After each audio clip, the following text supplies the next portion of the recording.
नमस्कार दोस्तों, आप सभी का स्वागत है GVR इन्फॉर्मेशन यूट्यूब चैनल में। दोस्तों, जैसे कि आप सभी को पता है कि आपका RRB NTPC का एग्जाम 5 जून से स्टार्ट होने वाला है और मैंने अभी मैराथन क्लास स्टार्ट कर दी है। इस सीरीज में मैंने वर्ल्ड ज्योग्राफी जो है वो कंप्लीट करवा दिया है और उसके बाद हम आज करने वाले हैं भारत का भूगोल, वो भी पूरा कंप्लीट। बहुत ही अच्छा कंटेंट मिलने वाला है, प्लीज आप लास्ट तक देखिए इस वीडियो को। ठीक है, आपने देखा होगा कि मैंने यहाँ पे वर्ल्ड ज्योग्राफी पूरा करवा रखा है। देखिए ये सारी चीज खत्म हो चुके हैं ना। हाँ, ये खत्म हो चुके हैं, हम आगे बढ़ रहे हैं। ठीक है, ये हम लोगों ने पढ़ लिया है पूरा कंटिनेंट। यहाँ पे हम लोगों ने सारी चीजें बेरिंग जल संधि वगैरह देख लिया, एशिया देख लिया, अफ्रीका देख लिया, उत्तरी अमेरिका देख लिया, दक्षिणी अमेरिका पढ़ लिया है। यहाँ पे हम लोग अंटार्कटिका पढ़ चुके हैं। उसके बाद हम लोग यहाँ पे यूरोप भी पढ़ चुके हैं और ऑस्ट्रेलिया पढ़ चुके हैं। घास के मैदान पढ़ चुके हैं, वनस्पतियां पढ़ चुके हैं और हम लोग यहाँ पे पढ़ चुके हैं धीरे धीरे पृथ्वी के बारे में और हम भारत पे आ चुके हैं और हम आज प्राप्त करने वाले हैं भारत की जानकारी। ठीक है, तो सबसे पहले भारत पढ़ने से पहले आपको ये जानना बहुत जरूरी है कि भारत में जो कौन कौन से राज्य कहाँ पे अवस्थित हैं। ठीक है, तो यहाँ पे देखिए आपको जम्मू कश्मीर यहाँ पे मिल जाएगा, पंजाब, यहाँ पे राजस्थान और यहाँ पे गुजरात। उसके बाद यहाँ पे महाराष्ट्र है, यहाँ पे गोवा छोटा सा, यहाँ पे कर्नाटका, यहाँ पे केरला और यहाँ पे उसके बाद तमिलनाडु। यहाँ पे आपको नीलगिरी की पहाड़ियां भी मिल जाती है। ठीक है, हम सारी चीजें की बात करेंगे, पहले एक बेसिक जानकारी लेते हैं। ठीक है, और यहाँ पे आप देख सकते हैं ये लक्षद्वीप है और यहाँ पे देख सकते हैं कि अंडमान निकोबार द्वीप समूह है। ठीक है, अंडमान निकोबार द्वीप समूह यहाँ पे जो है भारत का सबसे दक्षिणी पॉइंट भी है। सबसे दक्षिणी पॉइंट वो है, लेकिन मेनलैंड का अगर सबसे दक्षिणी पॉइंट यहाँ पे आपको मिलेगा। ठीक है, उसके बाद देखें तो यहाँ पे आंध्र प्रदेश, यहाँ पे तेलंगाना जो कि आंध्र प्रदेश से ही अलग हुआ। उसके बाद यहाँ पे उड़ीसा और यहाँ पे छत्तीसगढ़। यहाँ पे देखें तो बीच में एकदम मध्य प्रदेश मिलता है और उसके बाद हमें यहाँ पे मिल जाता है झारखंड और यहाँ पे पश्चिम बंगाल, यहाँ पे बिहार, यहाँ पे उत्तर प्रदेश और यहाँ पे आपको उत्तराखंड मिल जाता है और यहाँ पे हिमाचल प्रदेश मिल जाता है, यहाँ पे हरियाणा और यहाँ पे हमारा राष्ट्रीय राजधानी क्षेत्र दिल्ली। ठीक है, यहाँ पे आपका सिक्किम मिल जाता है, ये ऊपर वाला। ठीक है, ये जो है पश्चिम बंगाल का ये टोटल बॉर्डर साझा करता है ये। और यहाँ पे आपको असम मिलता है, अरुणाचल प्रदेश, नागालैंड, यहाँ पे मणिपुर, यहाँ पे मिजोरम, यहाँ पे आपको त्रिपुरा मिलता है और यहाँ पे मेघालय मिलता है। ठीक है, तो ये आपको स्टेट पता होना चाहिए कि कौन सा स्टेट कहाँ पे है। एक सेकेंड दोस्तों, इसको मैं पहले सही कर लूं। ठीक है, क्योंकि लाइट आ रही होगी आपको।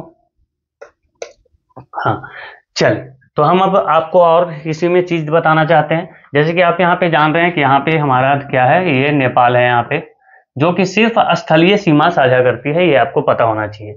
नेपाल जो है ये उत्तराखंड, उत्तर प्रदेश, बिहार और पश्चिम बंगाल से सीमा साझा करता है। ठीक है, और सिक्किम से भी, ये 5 राज्यों से।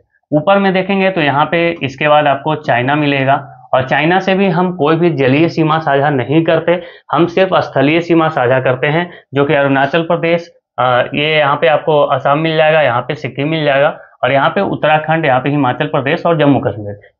और ये जो है ये अक्साई चीन वाला हिस्सा भी मिलता है, जो कि 1962 में जो है वो चाइना के द्वारा ऑक्यूपाई कर लिया जाता है। ठीक है, चाइना उधर हो गया। यहाँ पे देखें तो यहाँ पे म्यांमार है और म्यांमार एक ऐसा एक सेकेंड, म्यांमार जो है इसका पुराना वो नाम जो है वो बर्मा था। और म्यांमार के साथ हम सीमा जो साझा करते हैं, कौन कौन सा स्टेट लगता है, तो अरुणाचल प्रदेश, नागालैंड, मणिपुर और मिजोरम, ये 4 स्टेट जो है म्यांमार के साथ लगते हैं। और म्यांमार ऐसा देश है जिसके साथ हम स्थलीय सीमा भी साझा करते हैं और यहाँ पे हम इसके साथ जलीय सीमा भी साझा करते हैं, ये जो मणिपुर है इसके साथ। ठीक है दोस्तों, अब यहाँ पे देखें तो यहाँ पे है बांग्लादेश, या ये जो दिख रहा है ये है बांग्लादेश। बांग्लादेश भी ऐसा एक देश है जिसके साथ हम स्थलीय सीमा भी साझा करते हैं और जलीय सीमा भी साझा करते हैं।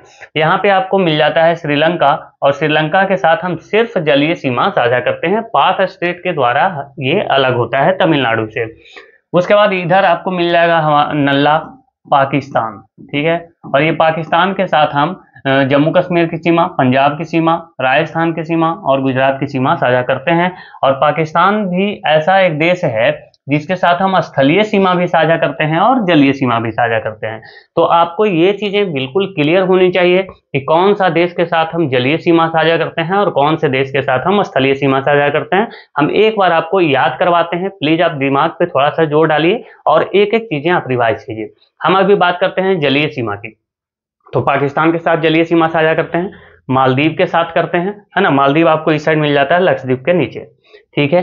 श्रीलंका के साथ हम सीमा साझा करते हैं जलीय, और उसके बाद हम बांग्लादेश के साथ भी हम जलीय सीमा साझा करते हैं, म्यांमार के साथ भी हम जलीय सीमा साझा करते हैं, थाईलैंड और इंडोनेशिया के साथ भी हम जलीय सीमा साझा करते हैं। चलिए, ये हो गया जलीय सीमा।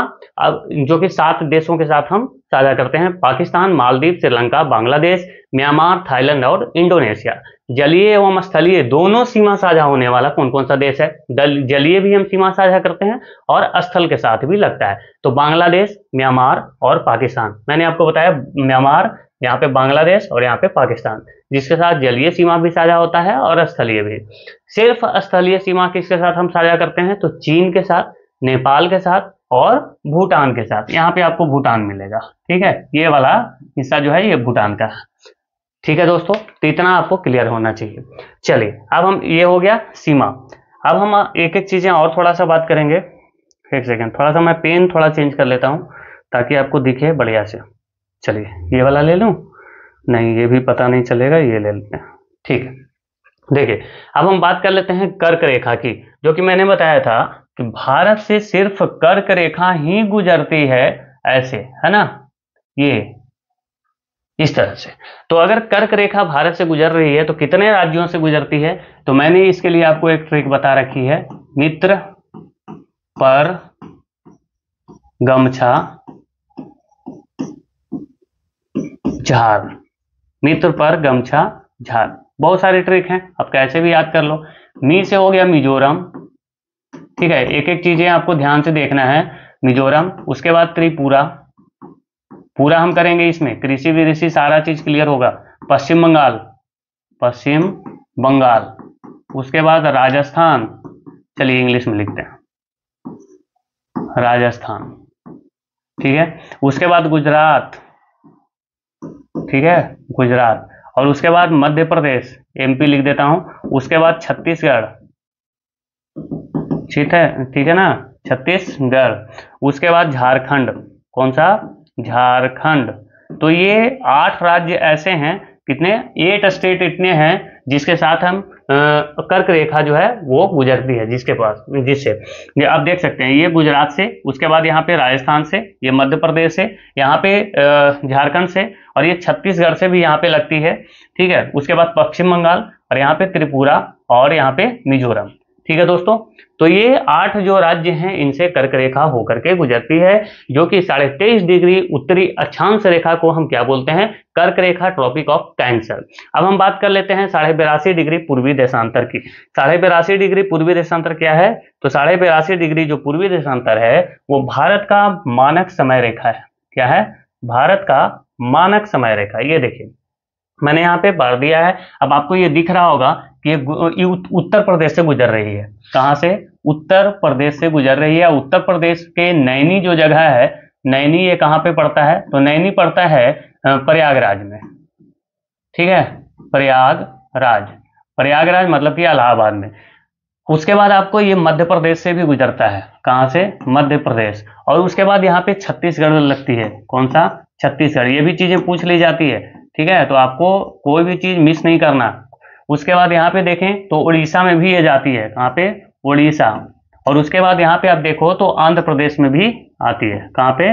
आंध्रा में, आंध्र प्रदेश, ठीक है। तो कोई चीजें यहाँ पे देख लो कि ये 5 राज्य ऐसे हैं जिनसे कि जो हमारा जो तिथि रेखा है 82.5 डिग्री पूर्वी देशांतर वो गुजरता है, और भारत का मानक समय जो है ग्रीनविच के समय से 5.5 घंटा आगे है। मैंने ये चीजें करवा रखी है। अब हम बात करते हैं कि कौन सा ऐसा राज्य है जिसकी सीमा सर्वाधिक राज्यों से गुजरती है, तो आप बोलेंगे उत्तर प्रदेश। यहाँ पे देखिए, उत्तर प्रदेश की जो सीमा है आपको उत्तराखंड, हिमाचल प्रदेश, हरियाणा, उसके बाद आपको राजस्थान, मध्य प्रदेश, छत्तीसगढ़, झारखंड, बिहार, मतलब कि 8 राज्यों से उत्तर प्रदेश की सीमा लगती है। 8 हुआ? कितना हुआ भाई? अच्छा, ये नहीं लगता ना। देखो यहाँ पे देखो, उत्तराखंड, यहाँ पे हरियाणा 2 हो गए, राजस्थान 3, और मध्य प्रदेश 4, छत्तीसगढ़ 5, झारखंड 6, बिहार 7, और एक यहाँ पे है ये हिमाचल प्रदेश। हिमाचल प्रदेश भी लगता है। तो 8 राज्यों की सीमा जो है वो उत्तर प्रदेश के साथ लग रही है। अब हम बात करते हैं कि और इसमें क्या है, तो ये देखिए राष्ट्रीय राजधानी क्षेत्र जो दिल्ली है, दिल्ली की भी सीमा उत्तर प्रदेश के साथ लगती है, ये भी आपको याद रखना है। तो सबसे ज्यादा जो है किस राज्य की सीमा, सबसे ज्यादा कौन सा राज्य से सीमा लगता है ना, मैं गलत बोल रहा हूँ शायद, वह कौन सा ऐसा राज्य है जिसकी सीमा सबसे ज्यादा राज्यों से लगती है, तो वो है उत्तर प्रदेश। ठीक है, 8 राज्यों के साथ ये सीमा साझा करता है, साथ ही राष्ट्रीय राजधानी क्षेत्र दिल्ली के साथ भी इसका सीमा लगता है। अब हम बात करते हैं भारत की सबसे ऊंची चोटी कौन सा है। चलिए, हम जब पर्वत पढ़ेंगे तो उसको हम देखेंगे। यहाँ पे हम आपको बता दें कि सबसे बड़ा स्टेट हमारा राजस्थान है। सबसे बड़ा अगर बात करें हम जनसंख्या की दृष्टि से, तो सॉरी जनसंख्या नहीं, एरिया की दृष्टि से, क्षेत्रफल की दृष्टि से राजस्थान। अगर जनसंख्या की दृष्टि से अगर बात किया जाए सॉरी, तो है उत्तर प्रदेश। जनसंख्या की दृष्टि से सबसे बड़ा स्टेट उत्तर प्रदेश और क्षेत्रफल की दृष्टि से राजस्थान। एक सेकंड दोस्तों,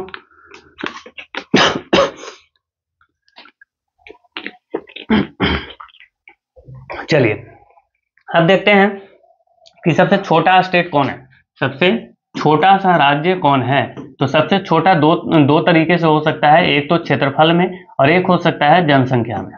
ठीक है, तो जनसंख्या में सबसे छोटा राज्य कौन सा है, तो आप बोलेंगे सिक्किम। कौन सा? सिक्किम। सिक्किम में सबसे कम जनसंख्या है यहाँ पे। और उसके बाद एरिया में सबसे छोटा राज्य कौन सा है, तो आप बोलेंगे गोवा। गोवा जो है वो सबसे छोटा सा राज्य है यहाँ पे। ठीक है जी, तो चलिए अब हम आगे बढ़ते हैं। ये स्टेट के बारे में मैंने आपको काफी जानकारी दे दी है। आगे आइए, हम भारत के विस्तार की भी बात करेंगे, आगे आपको मिलेगा। यहाँ पे देखिए, अब देखिए कि भारत का विस्तार कहाँ से कहाँ तक है। ये मैंने आपको बताया कि ये अंतर्राष्ट्रीय तिथि रेखा है। अब यहाँ पे देखिए कि ये जो है भारत का अंतिम छोर है उत्तरी सीमा में, उत्तर में सबसे अंतिम छोर है, जो कि 37 डिग्री 6 मिनट उत्तर ही है। 37 डिग्री 6 मिनट, 37 डिग्री 6 मिनट उत्तरी पॉइंट है। और दक्षिण में कहाँ तक जाएंगे आप, तो 6 डिग्री 8 मिनट तक, जो कि अंडमान निकोबार द्वीप समूह में भारत का सबसे दक्षिणी पॉइंट है। कितना? 6 डिग्री 8 मिनट। 6 डिग्री 8 मिनट से शुरू होगा, 6 डिग्री 8 मिनट उत्तरी, क्योंकि भारत तो उत्तरी गोलार्ध में है ना, उत्तर पूर्वी गोलार्ध में, तो उत्तर वाला ही आएगा ये। तो 6 डिग्री 8 मिनट नॉर्थ से लेकर के, उत्तर से लेकर के 37 डिग्री 6 मिनट उत्तरी अक्षांश भारत का विस्तार है। और अगर हम हाँ ठीक है, अगर हम बात करें ये कहाँ से है, तो ये देखिए भारत, ये यहाँ पे गुजरात आपको दिख रहा होगा ये वाला, और यहाँ पे आपको अरुणाचल प्रदेश की सीमा दिख रही होगी। ये जो सीमा है ये म्यांमार की आपको सीमा दिख रही है। ठीक है, भारत की सीमा आपको यहीं तक दिखेगी, ये वाला, ये हमारा भारत का सीमा है। और ये फिर यहाँ से, ठीक है, ये है हमारा भारत, तो वो अरुणाचल प्रदेश। तो ये कहाँ से सीमा शुरू होगा, तो 68 डिग्री 7 मिनट पूर्व से, 68 डिग्री 7 मिनट पूर्वी से, पूर्वी देशांतर से लेकर के कहां तक, तो 97 डिग्री 25 मिनट पूर्वी देशांतर। ठीक है, अक्षांश और देशांतर में आपको कंफ्यूजन नहीं रखना है, मैंने आपको पहले बता रखा है कि जो पूरब से पश्चिम की ओर जो रेखा खींची जाती है उसको हम अक्षांश बोलते हैं। ठीक है, अच्छा ये क्या किया मैंने, हाँ ठीक है, ये अक्षांश है, मैंने गलत बोल दिया सर। हाँ, ये पूरब से, ये क्या है, तो ये पश्चिम, और ये क्या है, तो ये है ईस्ट। और ईस्ट से जो वेस्ट की ओर जो लाइन खींची जाती है उसको हम बोलते हैं क्या, अक्षांश रेखा। तो ये क्या होगा, 68 डिग्री 7 मिनट पूर्वी अक्षांश से लेकर के 97 डिग्री 25 मिनट पूर्वी अक्षांश तक। ठीक है, ये आपको ध्यान रखना है। अब यहाँ पे हम बात करते हैं क्या, देशांतर की, तो 6 डिग्री 8 मिनट उत्तरी देशांतर से लेकर के 37 डिग्री 6 मिनट उत्तरी देशांतर। अब यहाँ पे आइए, भारत का क्षेत्रफल कितना है, तो 32,87,263 किलोमीटर स्क्वायर यहाँ पे लिखा हुआ नहीं है, तो ये क्या है, क्षेत्रफल हो गया, जो कि विश्व का क्षेत्रफल का 2.42% है। और भारत जो है वो 7वां सबसे बड़ा देश है। स्थलीय सीमा जो है 15,200 किलोमीटर है स्थलीय सीमा, लेकिन तटीय सीमा की बात किया जाए तो 7500 किलोमीटर है। तटीय सीमा का मतलब क्या है कि जहां से सिर्फ जो है वो जल के साथ सीमा साझा होता है, ये वाला। तो तटीय सीमा की लंबाई कितनी है दोस्तों, तो तटीय, ये वाला यहाँ तक, तो तटीय सीमा की लंबाई है 7500 किलोमीटर, लेकिन टोटल स्थलीय सीमा जो है वह है 15,200 किलोमीटर। मुख्य भूमि के तटीय भाग जो है वो 6100 किलोमीटर है। मुख्य भूमि के तटीय भाग कितना है, तो 6100 किलोमीटर। ठीक है, ये वाला 6100 है, क्योंकि इधर अंडमान निकोबार भी तो इसमें जुड़ा हुआ है ना, तब ये जाकर के 7500 किलोमीटर हो गया। भारत का मानक समय रेखा जो है वो 82.5 डिग्री पूर्वी देशांतर है, मैंने बता रखा है। और विश्व की जनसंख्या का लगभग 17.5% जो है वो भारत में निवास करती है। और मैंने बताया कि एशिया में विश्व की जनसंख्या का 60% निवास करता है, और एशिया का जो क्षेत्रफल है सबसे अधिक है, जो कि पूरे 30% जो एरिया है वो है। ठीक है, चलिए आइए आगे। देखिए, भारत के विस्तार में हमें जानना जरूरी है, क्योंकि हमें तट के बारे में पढ़ना है, तो हम जानेंगे कि कौन सा तट कहां से कहां तक है। तो देखिए, कच्छ है यहाँ पे, कौन सा, ये यहाँ पे आपको गुजरात का कच्छ दिख रहा होगा, जहाँ पे लूनी नदी है। ठीक है, ये कच्छ से लेकर के दमन तक, यहाँ पे दमन है। ठीक है, तो ये जो है इसको काठियावाड़ तट बोलते हैं। क्या बोलते हैं? काठियावाड़ तट। ठीक है जी, एक एक चीजें आप देखिएगा। यहां से फिर हम शुरू करते हैं। तो ये देखिए, दमन तो यहाँ पे था, और दमन से लेकर के यहाँ पे आपको गोवा मिलेगा। तो ये जो भाग है इसको क्या बोलते हैं? तो कोंकण तट। क्या बोलते हैं? कोंकण, कोंकण तट। ठीक है जी, ये हो गया। उसके बाद यहाँ पे देखो कि ये तो गोवा वाला हो गया। अब गोवा से लेकर के मंगलोर तक, ये यहाँ तक मंगलोर, ये जो पार्ट है इसको हम बोलते हैं केंद्रा तट। ये सब गलत लिखा हुआ है भाई, है ना, केंद्रा, मैं लिख दे रहा हूं केंद्रा तट। यहाँ पे ये जो है ये कोंकण है, कोंकण, ये पूछ लिया जाता है। उसके बाद यहाँ पे देखें तो ये क्या है? तो मंगलोर अभी हमने आपको बताया। अब मंगलोर से लेकर के एक कन्याकुमारी, जो कि भारत का लास्ट अंतिम बिंदु है, मुख्य भूमि की सबसे अंतिम भूमि कौन है? तो कन्याकुमारी। अब ये जो है इसको हम बोलते हैं मालाबार तट, ये एकदम सही है। उसके बाद यहाँ आते हैं तो ये कन्याकुमारी हो गया। अब कन्याकुमारी से लेकर के ये पुलिकट लेक है यहाँ पे, है ना, पुलिकट लेक, जो कि आंध्र प्रदेश में है। तो ये वाला जो भाग है, ये वाला, तो इसको हम बोलते हैं कोरोमंडल तट। क्या बोलते हैं? कोरोमंडल तट। अब यहाँ पे देखिए कि ये हो गया क्या? तो पुलिकट लेक। अब पुलिकट झील से ये महानदी वाला जो भाग, डेल्टा वाला जो भाग है, इसको हम बोलते हैं उत्तरी सरकार। क्या बोलते हैं? उत्तरी तट या फिर उत्तरी सरकार। उसके बाद हम यहाँ पे आते हैं, जो कि क्या है, ये महानदी वाला पार्ट हो गया। महानदी से गंगा के जो मैदान है ना, गंगा के मैदान तक के, अच्छा ये तो गलत लिखा हुआ है ना, इसको बोलते हैं उत्कल तट। यहाँ पे कोंकण लिखा हुआ है। क्या बोलते हैं? उत्कल, उत्कल तट, क्योंकि ये उड़ीसा वाला भाग है ना, तो उत्कल तट। ठीक है जी, चलिए, तो ये हो गया तटीय, ये आपको बिल्कुल याद रखना है, भूलना नहीं है। हम अब आगे बढ़ेंगे, कोई विलंब नहीं। अब आइए भारत का हम पर्वत श्रेणी देख लेते हैं कि भारत में पर्वत श्रेणी कौन कौन से हैं। तो आपको यहाँ पे दिख रहा होगा ये हिमालय वाला पार्ट, ये वाला है ऊपर, ये हिमालय जो है इधर तक है। और यहाँ पे आप देख रहे हैं कंचनजंगा, है ना, कंचनजंगा भारत की सबसे ऊंची चोटी। पहले आप लिखो, भारत की सबसे ऊंची चोटी, ऊंची चोटी कौन सा है? तो आप बोलेंगे K2। क्या? K2 या फिर गॉडविन ऑस्टिन, गॉडविन ऑस्टिन। लेकिन दोस्तों इसके साथ ऐसा है कि ये विवादित क्षेत्र में है। यहाँ पे आपको जो पीओके वाला भाग है यहाँ पे आपको मिलता है ये, है ना, जो कि काराकोरम बोलते हैं। गॉडविन ऑस्टिन कहाँ पे है? अनाईमुड़ी में नहीं, अनाईमुड़ी तो उधर चला जाएगा ना फिर। चलिए हम आपको फिर बताएंगे जब याद आएगा। हाँ, काराकोरम ही आएगा, ये काराकोरम वाला भाग में है, जो कि हिमालय का जो काराकोरम भाग है वहां पे आता है। एक सेकंड, ये वाला में, जो कि काराकोरम रेंज है। उसके बाद आता है यहाँ पे जास्कर रेंज, पीर पंजाल यहाँ पे आ जाता है, यहाँ पे शिवालिक है। ठीक है, तो ये देखिए ये जो है विवादित क्षेत्र में है। अगर भारत के बिना विवादित पूछा जाए, है ना, बिना विवादित, तो फिर आपको क्या मिलेगा? कंचनजंगा, कंचनजंगा सबसे ऊंची चोटी, भारत की सबसे ऊंची चोटी जो कि बिना विवादित है, कंचनजंगा। और ये कहाँ पे है? सिक्किम, सिक्किम में। इसकी ऊंचाई कितना है? तो 8598 मीटर। ठीक है, इसकी ऊंचाई कितना है? तो 8611 मीटर। किसकी? K2 की। चलिए अब हम यहाँ पे देखते हैं, ये अरावली रेंज है, जो कि भारत की सबसे पुरानी है। भारत की सबसे पुरानी चट्टानों से बनी पर्वत कौन सी है? तो अरावली। और अरावली के पूरब से बनास नदी निकलती है। कौन सी नदी? बनास नदी निकलती है, जो कि यमुना की भी सहायक नदी है। यमुना की सहायक नहीं, चंबल की सहायक नदी है, चंबल की सहायक। और चंबल जो है वो यमुना की सहायक है। और उसके इस साइड से आपको लूनी और माही निकलती हुई दिखती है, लूनी नदी और माही नदी निकलती हुई दिखती है ना, जो कि कर्क रेखा को 2 बार काटती है माही नदी। आपको ये भी पता होना चाहिए, कर्क रेखा को 2 बार काटने वाली कौन सी नदी है, तो माही। अब यहाँ पे लूनी और माही जो है वो किधर निकलती है, तो पश्चिम की ओर, जो कि राजस्थान। ठीक है दोस्तों, चलिए अब हम आते हैं कि सबसे पुरानी चट्टानों से बनी कौन सी है, अरावली है, मैंने आपको बता दिया। और अरावली की सबसे ऊंची चोटी भी आप याद रख लो, सबसे ऊंची चोटी कौन सी है अरावली की, तो गुरु शिखर। कौन सा, गुरु शिखर। ये भी पूछ लिया जाता है कि अरावली की सबसे ऊंची चोटी का नाम क्या है, तो वो है गुरु शिखर। ठीक है दोस्तों, अब आ जाइए कि माही और लूनी हमने आपको बता दिया। सतपुड़ा जो है, सतपुड़ा सबसे ऊंची चोटी है उसकी कौन सी, धूपगढ़ी। सतपुड़ा की सबसे ऊंची चोटी कौन सी है, धूपगढ़ी। यहाँ पे देखो ये वाला आपको सतपुड़ा दिख रहा है। ठीक है, तो सतपुड़ा की सबसे ऊंची चोटी कौन सी है, धूपगढ़ी।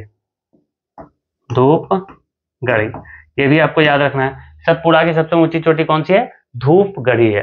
ठीक है, अब देखिए कि पश्चिमी घाट जो है, पश्चिमी घाट जो कि आपको यहाँ पे दिख रहा है, इसको ये वाला पश्चिमी घाट को हम सह्याद्री भी बोलते हैं। पश्चिमी घाट को क्या बोला जाता है, सह्याद्री भी बोला जाता है। आपको यहाँ पे देखिए ये आपको पूर्वी घाट मिल रहा है, ये वाला पूर्वी घाट है, और इधर वाला पश्चिमी घाट है। अभी इसके बीच में आपको कुछ ये ऐसे ऐसे पहाड़ियां मिल जाती हैं जिनको नीलगिरी की पहाड़ियां बोलते हैं। क्या बोलते हैं, नीलगिरी की पहाड़ियां। और इलायची के जो बागान है वो आपको यहीं पे देखने को मिलते हैं, है ना। नीलगिरी की पहाड़ियां मैंने आपको बता दिया। और ये नीलगिरी की जो पहाड़ियां हैं, इसकी सबसे ऊंची चोटी नीलगिरी की कौन सा है, तो दोडा बेटा। कौन सा, दोडा बेटा। नीलगिरी की सबसे ऊंची चोटी कौन सी है, धूपगढ़ी। सतपुड़ा की सबसे ऊंची चोटी कौन सी है, धूपगढ़ी। अरे यार मैं गलत बोल रहा हूँ, सतपुड़ा की सबसे ऊंची चोटी कौन सी है, धूपगढ़ी। और दोडा बेटा जो है वो नीलगिरी की सबसे ऊंची चोटी है। ठीक है, ये जो है गुरु शिखर, ये अरावली की सबसे ऊंची चोटी है। किसकी, अरावली की। यहाँ पे हो जाता है कभी कभी स्पीड में बोलने में ना थोड़ा सा, कोई बात नहीं। चलिए सारी चीजें करेक्ट कर दिया हूँ। अब यहाँ पे एक चीज और देखिए कि सतपुड़ा जो नदी है, ये जो सतपुड़ा जो रेंज है, सतपुड़ा से ही आपको ताप्ती नदी आपको निकलती हुई दिखती है। कौन सी नदी, ताप्ती नदी। और यहाँ पे आपको यहीं से आपको एक नदी और निकलती है जो कि है नर्मदा नदी, यहाँ पे। ठीक है जी, तो ये आपको नर्मदा भी याद रखना है। ये पश्चिम की ओर बहने वाली इधर नदियां मैंने आपको बताया है, ताकि आपको एक ध्यान में रहे कि साथ साथ मैं नदी भी आपको बताते चल रहा हूँ। चलिए जी, ठीक है, आइए अब हम दक्षिण भारत की सबसे ऊंची चोटी कौन है इसकी बात कर लेते हैं। तो ये है अन्नाईमुड़ी। दक्षिण भारत की सबसे ऊंची चोटी कौन सा है, अन्नाईमुड़ी। लेकिन ये अन्नाईमुड़ी जो है अन्नामलाई की पहाड़ियों से निकलती है। किससे, अन्नामलाई की पहाड़ियों में है, निकलती नहीं, नदी थोड़ी है। अन्नाईमुड़ी एक सबसे ऊंची चोटी है दक्षिण भारत की, जो कि अन्नामलाई की पहाड़ियों में अवस्थित है। आपको अन्नामलाई की पहाड़ियां यहीं पे देखने को मिल जाती है। ठीक है जी, चलिए तो ये हो गए पहाड़ियां। अब हम थोड़ा सा हिमालय के रेंज की भी बात कर लेंगे। अच्छा इधर आप देख लो, इधर आपको गारो खासी जयंतिया आपको यहाँ पे मिल जाता है ना। और यहाँ पे पूर्वांचल रेंज भी मिल जाता है, पूर्वांचल श्रेणी। अब यहाँ पे आपको विंध्य श्रेणी मिल जाता है, जो कि कहाँ पे है, ये मध्य प्रदेश में मिलता है ना। आपको बहुत सारे यहाँ पे नदियां मिल जाती हैं, जैसे कि नर्मदा आपको मिल जाता है, फिर उस साइड में आपको चंबल मिल जाता है ना। चंबल की सहायक नदी है, क्षिप्रा नदी मिल जाती है, फिर आपको बनास नदी मिल जाती है वहीं पे। ठीक है जी, बहुत सारी उधर भी नदियां हैं।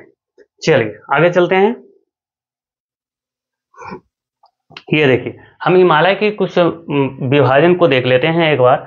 अब हिमालय की अगर हम विभाजन देखें तो ये देखिए यहाँ पे ये क्या है, तो ये जो है इंडस रिवर यहाँ पे आपको दिखेगा, इंडस रिवर। और यहाँ पे आपको सतलज नदी निकलती हुई दिखती है ना, सतलज नदी। तो सिंधु नदी और सतलज नदी के बीच के स्थान को क्या बोलते हैं, पंजाब हिमालय बोलते हैं। कौन सा, पंजाब हिमालय। अब देखिए यहाँ पे हम सतलज की बात कर लिए। अब सतलज नदी और एक है यहाँ पे काली नदी। ठीक है, यहाँ पे आपको काली नदी मिलेगी। तो सतलज नदी और काली नदी के बीच के स्थल को हम बोलते हैं कुमाऊं हिमालय। क्या बोलते हैं, कुमाऊं हिमालय। ठीक है, अब देखिए यहाँ पे आपको काली नदी मिल गई। अब काली नदी से यहाँ पे आपको बिहार में एक जो है वो कोसी नदी भी मिल जाती है। ठीक है जी, जो कि नेपाल में भी है।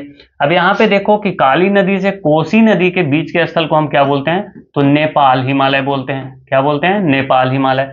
अब यहाँ पे आपको कोसी नदी हो गई। अब कोसी नदी और यहाँ पे एक तीस्ता रिवर है। कौन सा, तीस्ता।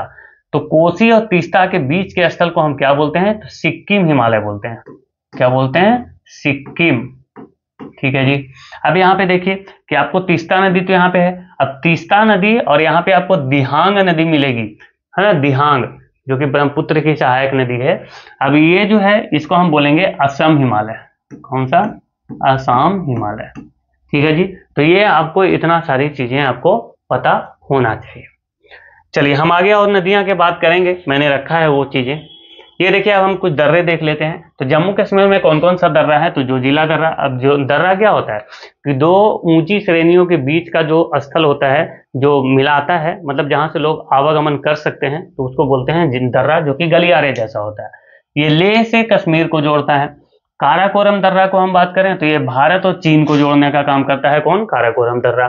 पीर पंजाल दर्रा, बुर्जिल दर्रा और बनिहाल दर्रा, ये सभी कहाँ पे हैं? तो जम्मू कश्मीर में है। उसके बाद उत्तराखंड की बात कर लेते हैं। तो लिपुलेख दर्रा, जो कि भारत और तिब्बत को जोड़ने का काम करता है। लिपुलेख, माना और नीति, ये कहाँ के हैं? तो उत्तराखंड के हैं। लिपुलेख, माना और नीति। हिमाचल प्रदेश की बात करें तो रोहतांग दर्रा, सिपकिल्ला दर्रा और बड़ा लच्छा दर्रा। बड़ा लच्छा दर्रा जो है हिमाचल प्रदेश को लद्दाख से जोड़ने का काम करता है, ये भी आपको ध्यान रखना चाहिए। एक एक चीजें माइंड में आपको मैप में क्लियर होते जाएगा। ठीक है। अरुणाचल प्रदेश, यहाँ पे देखें तो अरुणाचल प्रदेश में है डिफू दर्रा। कौन सा दर्रा दोस्तों? डिफू दर्रा। क्या हो गया? चलिए, तो ये भारत और म्यांमार को जोड़ने का काम करता है, भारत और म्यांमार। ये यहीं पे है यांग्याप दर्रा और यहीं पे है बोमडीला दर्रा। कहाँ पे? तो अरुणाचल प्रदेश में। बात करते हैं सिक्किम की। तो सिक्किम में है सिर्फ ये नाथुला दर्रा, याद रखिए, और जलेबजा दर्रा याद रखिए। नाथुला दर्रा जो है वो भारत और चीन के बीच में है। ये मणिपुर, याद रखेंगे कि मणिपुर में है एक तुजू दर्रा। तो दर्रे से भी क्वेश्चन बनते हैं, तो ये भी काफी इंपॉर्टेंट है, तो जरूर इसको भी आप याद रखेंगे। आइए नेक्स्ट आते हैं। ये क्या हो रहा है? ये देखिए, अब हम बात कर लेते हैं कुछ टनल की, है ना। टनल, देखिए टनल की मतलब कि सुरंग की हम बात कर रहे हैं, ठीक है। तो भारत की सबसे बड़ी रेलवे सुरंग उत्तराखंड राज्य में बनाई जा रही है, जिसका नाम क्या है? तो T8 है। क्या है? T8 है। इसे जनासू टनल या देवप्रयाग जनासू टनल भी बोलते हैं। ठीक है। यह ऋषिकेश और कर्णप्रयाग रेल लाइन का हिस्सा है, जिसकी लंबाई है 14.58 किलोमीटर। ठीक है जी। अब देखिए, ये जो है भारत की सबसे लंबी, सबसे बड़ी रेलवे टनल जो है, यह भी बनाई जा रही है। इससे पहले भारत की सबसे लंबी रेल सुरंग जो है वो T49 थी, जो उधमपुर श्रीनगर बारामूला रेल लिंक का हिस्सा था ये। ठीक है। जो कि जम्मू कश्मीर में स्थित है। यहाँ पे इसकी लंबाई थी 12.758 किलोमीटर। तो ये सारी चीजें आपको ध्यान रखना है। दुनिया की सबसे लंबी रेल सुरंग की बात करें तो ये है चीन में, जिसका नाम है तियानशान सेंगली, और इसकी लंबाई है 22.13 किलोमीटर। कश्मीर में, ये देखिए कश्मीर में है कौन सा? तो जेड मोड़ टनल, इसी को बोलते हैं सोनमर्ग सुरंग, भी इसी को बोला जाता है, और इसकी लंबाई है 6.5 किलोमीटर। ठीक है। भारत की सबसे लंबी सड़क सुरंग कौन सी है? तो चेनानी नासरी सुरंग, और डॉक्टर श्यामा प्रसाद मुखर्जी, अब इसका नया नाम कर दिया गया है, क्या? डॉक्टर श्यामा प्रसाद मुखर्जी। और ये कहाँ पे है? तो जम्मू कश्मीर में है। इसकी लंबाई है 9.28 किलोमीटर। भारत की सबसे लंबी हाईवे सुरंग कौन सी है? तो अटल टनल, जिसको रोहतांग सुरंग भी बोलते हैं। ठीक है जी। और ये कहाँ पे है? तो हिमाचल प्रदेश में है, और इसकी लंबाई है 9.02 किलोमीटर।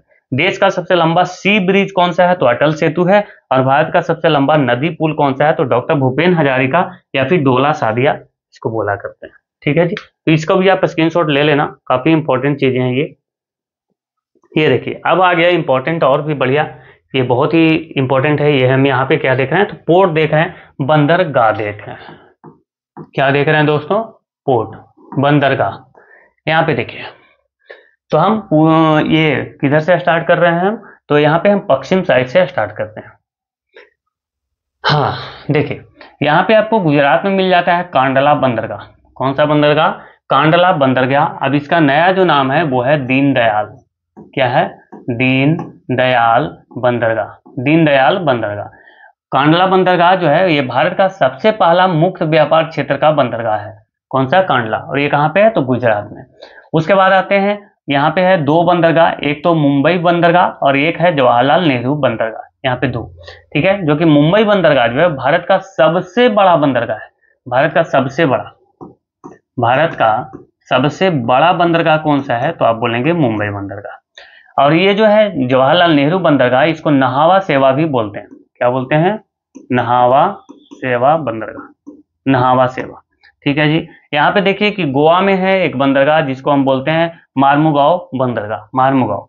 यहाँ पे आपको फिर एक मिल जाएगा यहाँ पे कर्नाटका में, कौन सा? तो न्यू मंगलूर बंदरगाह। कौन सा? न्यू मंगलूर बंदरगाह। यहाँ पे आप जब केरल में आएंगे तो यहाँ पे आपको मिलेगा कोच्चि बंदरगाह, और इसको हम क्या बोलते हैं? कोच्चि को अरब सागर की रानी। क्या बोलते हैं? अरब सागर की रानी। ठीक है जी। किसको? तो कोच्चि बंदरगाह को, क्वीन ऑफ द अरेबियन सी। अब यहाँ पे आते हैं, ये आपको मिल जाएगा एक और बंदरगाह, कौन सा? तमिलनाडु में, और ये है तुतिकोरिन बंदरगाह। कौन सा? तुतिकोरिन। अब यहाँ पे तमिलनाडु में ही आपको मिलेगा कौन सा? चेन्नई बंदरगाह। कौन सा? चेन्नई, जो कि भारत का सबसे पुराना है ना? सबसे पुराना बंदरगाह है। भारत का सबसे पुराना बंदरगाह कौन सा है? तो ये चेन्नई बंदरगाह। उसके बाद आएंगे तो एन्नोर बंदरगाह भी यहाँ पे एक देखने को मिल जाता है। और जब आप ऊपर की ओर बढ़ेंगे तो यहाँ पे आंध्र प्रदेश में विशाखापत्तनम बंदरगाह मिलेगा, जो कि सबसे गहरा बंदरगाह है ना? सबसे गहरा बंदरगाह कौन सा है? तो विशाखापत्तनम। यहाँ पे उड़ीसा में आएंगे तो आपको पारादीप बंदरगाह मिलेगा। यहाँ पे पश्चिम बंगाल में हल्दिया बंदरगाह मिलेगा। तो ये मेन बंदरगाह है भारत के।